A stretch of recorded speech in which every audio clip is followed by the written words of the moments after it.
One of the most persistent misunderstandings among Christians is the belief that the will of God is primarily concerned with external arrangements. We ask questions such as, which career should I choose? Whom should I marry? Where should I live? What decision will guarantee the happiest outcome? And we assume that if only we could discover the correct answer, the rest of life would fall neatly into place.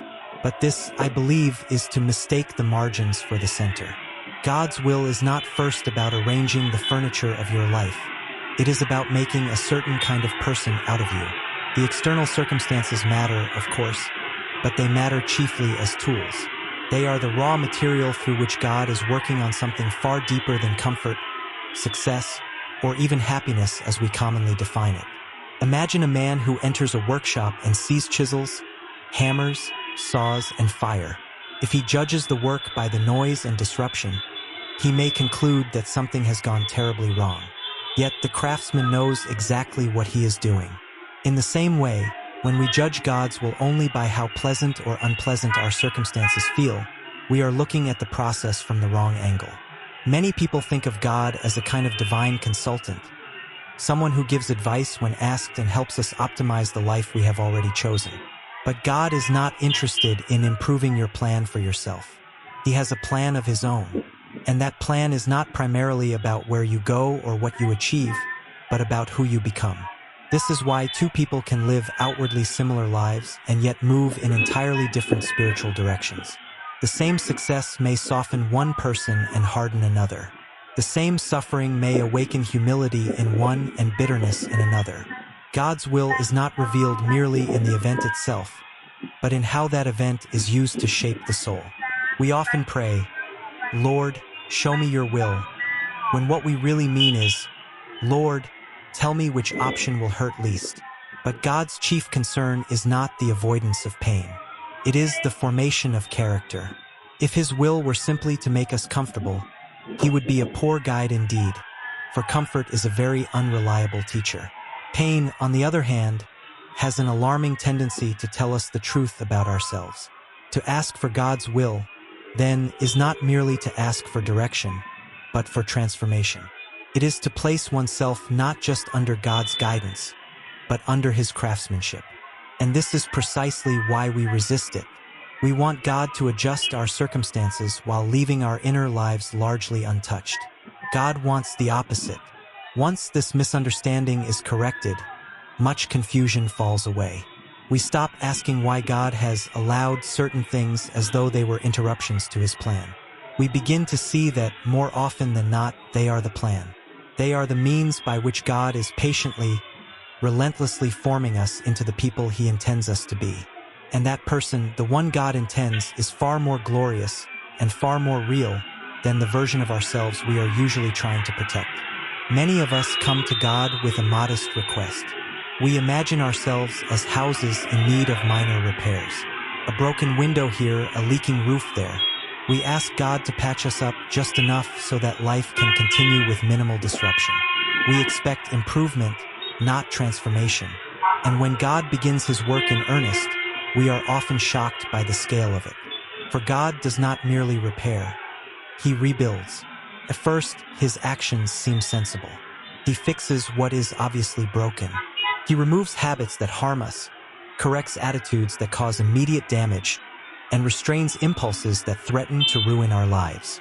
We are grateful at this stage. This is the God we wanted, useful, practical, and reassuring.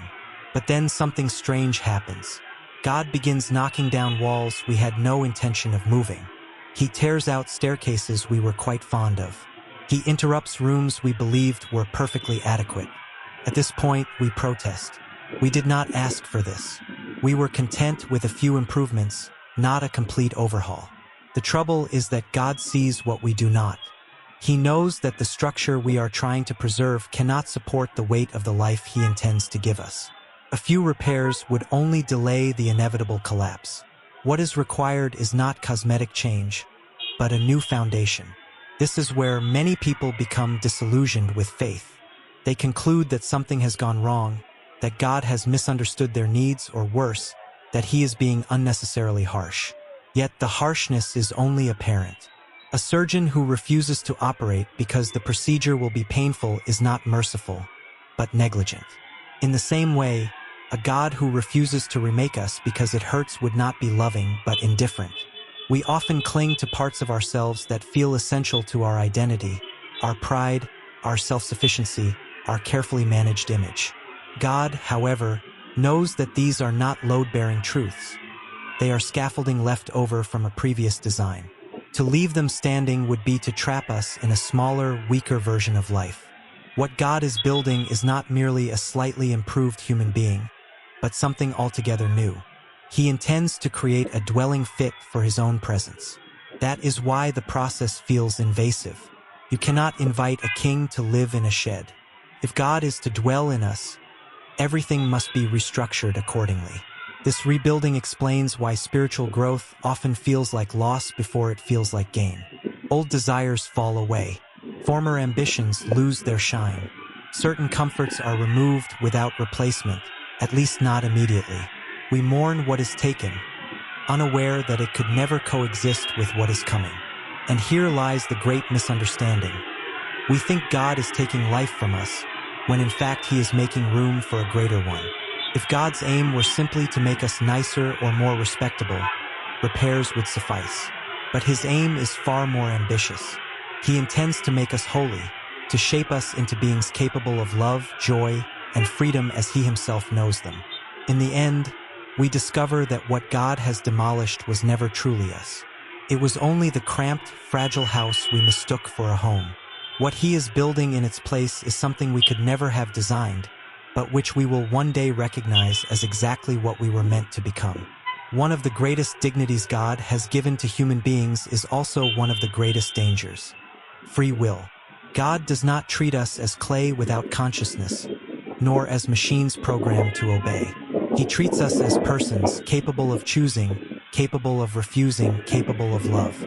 And this dignity carries a cost. For love that is compelled is not love at all.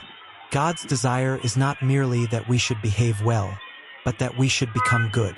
Yet goodness cannot be injected into a person against his will. It must be chosen again and again, often at great personal expense. This is why the work of God in the soul is not a smooth or painless process. It requires our cooperation, and that cooperation is never neutral. Every choice we make, however small it appears, is shaping the kind of creature we are becoming. A single act of kindness may seem insignificant, but repeated kindness forms a kind person. A single dishonest word may feel harmless, but repeated dishonesty creates a liar. We are not merely doing actions. We are training ourselves into a particular direction of being. Heaven and hell, in this sense, begin long before death. This is where many misunderstand free will. We imagine it as the power to do whatever we please. But true freedom is not the absence of restraint. It is the ability to become what we were meant to be. A train is most free when it stays on its tracks, not when it jumps them. In the same way, the human will find its fulfillment not in rebellion, but in alignment with its proper end. Yet God will not force this alignment. He persuades, invites, warns, and waits, but he does not coerce. And the longer we resist his will, the more difficult obedience becomes. The will, once bent in a particular direction, does not easily straighten itself. This is why Scripture speaks so seriously about the hardening of the heart. It is not an arbitrary punishment. It is the natural consequence of repeated refusal. Becoming the person God intends, therefore, is costly. It often requires the surrender of choices we would prefer to keep open. It demands that we say no to ourselves in order to say yes to something greater. And this feels, at first, like a loss of freedom. In truth, it is the painful beginning of freedom's recovery. God's respect for our will is so complete that he allows us to misuse it. He will not override our choices simply because they lead to misery. To do so would be to treat us as pets, not persons.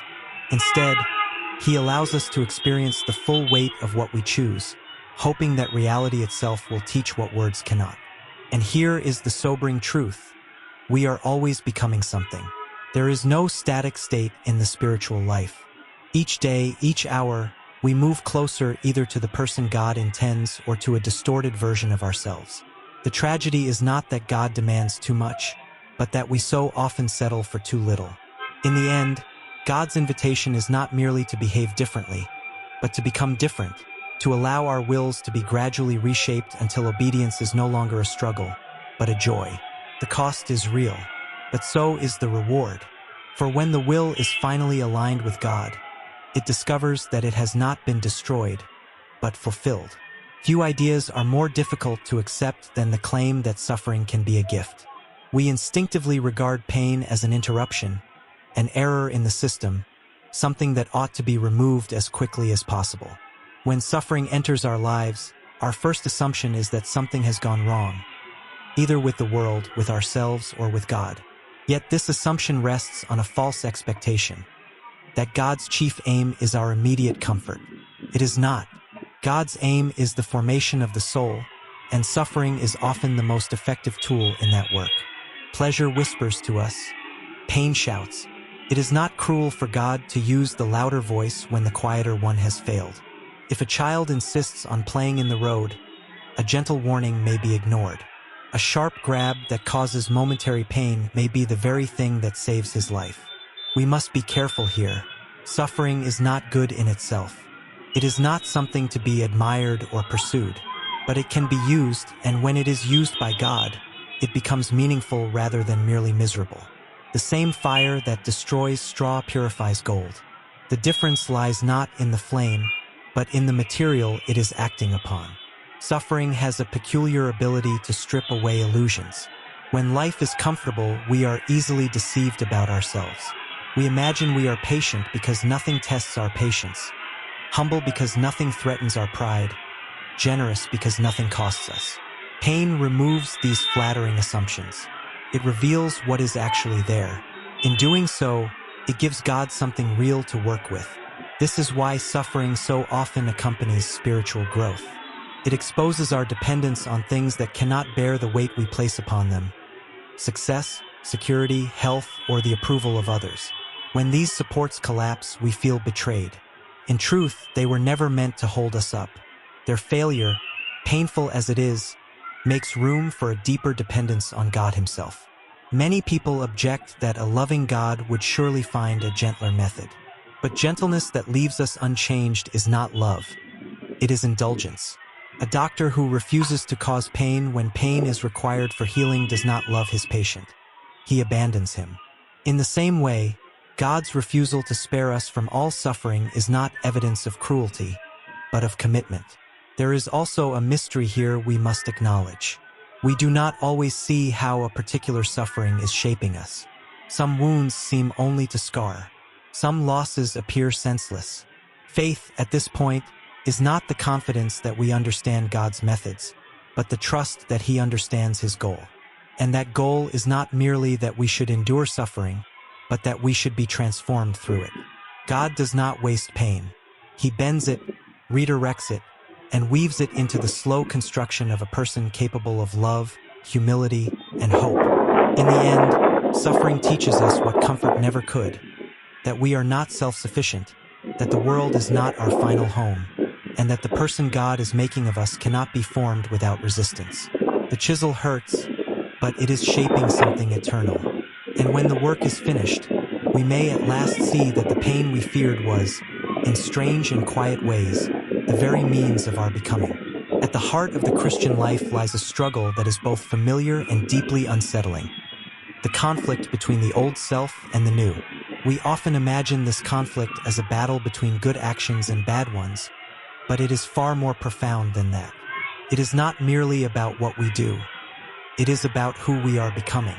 The old self is not always obvious. It does not announce itself as wicked or destructive. More often, it appears reasonable, respectable, and even virtuous. It is the self that wants to be admired for its goodness, the self that prefers control to trust, safety to surrender. It may attend church, say prayers, and follow moral rules, yet still insist on remaining at the center of its own universe. This is why the old self is so difficult to relinquish. It does not feel like an enemy. It feels like us. But the new self, the person God intends us to become, cannot fully emerge while the old self remains in charge. The problem is not that the old self is entirely evil, but that it is insufficient. It is built for a smaller life than the one God is offering. Like a child who insists on playing with broken toys because they are familiar, we cling to patterns of thought and desire that limit our growth.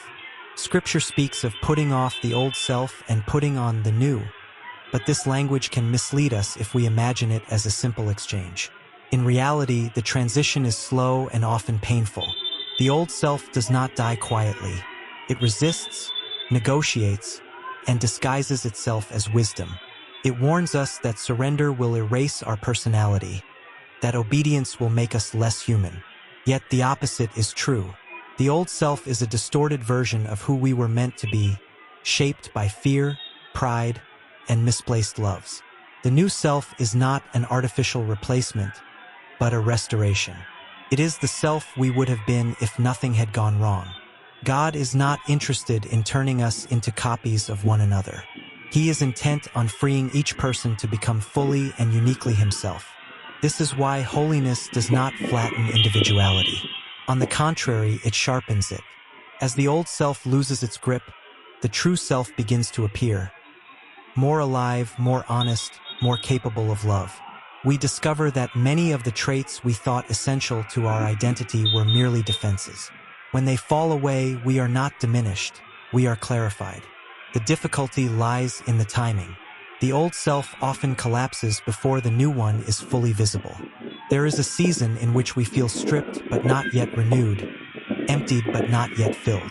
This is the moment of greatest temptation, to turn back, to rebuild the old habits, to settle once more for what is familiar rather than press on toward what is real. God, however, is patient. He does not demand the death of the old self without also promising resurrection. Every surrender, every act of obedience, every quiet choice to trust rather than control is a step toward the new self's emergence. What feels like loss is, in truth, release. In the end, the Christian life is not about becoming someone else, but about finally becoming oneself, no longer ruled by the old self that could never satisfy, but alive in the new self that God has been forming all along. One of the deepest fears hidden in the human heart is the suspicion that if we truly surrender to God, we will lose ourselves. We imagine holiness as a narrowing of life, a gradual shrinking of desire, personality, and joy. To become holy, we assume, is to become less vivid, less interesting, less alive. And so we resist, not always openly, but quietly, carefully, preserving small corners of ourselves where we remain in control. This fear, however, rests on a profound misunderstanding of what holiness actually is. Holiness is not the suppression of humanity, but its fulfillment. God does not compete with our personhood. He completes it. The traits we most cherish, creativity, humor, courage, affection, are not obstacles to holiness. They are its raw materials. Sin does not create these qualities. It distorts them. Grace does not erase them. It restores them to their proper shape. We often think of our natural desires as dangerous and therefore assume that holiness requires their elimination. But desire itself is not the enemy. A world without desire would be a world without movement, love, or purpose. The problem is not that we desire too much, but that we desire too little and too poorly. We settle for shallow pleasures because we have forgotten the deeper joy for which we were made. Consider the saints. They are often imagined as solemn, colorless figures, drained of personality. Yet anyone who reads their lives carefully discovers the opposite. They are the most fully human people who have ever lived, capable of fierce joy, deep compassion, and astonishing freedom. Their obedience did not reduce them to uniformity. It released them into originality.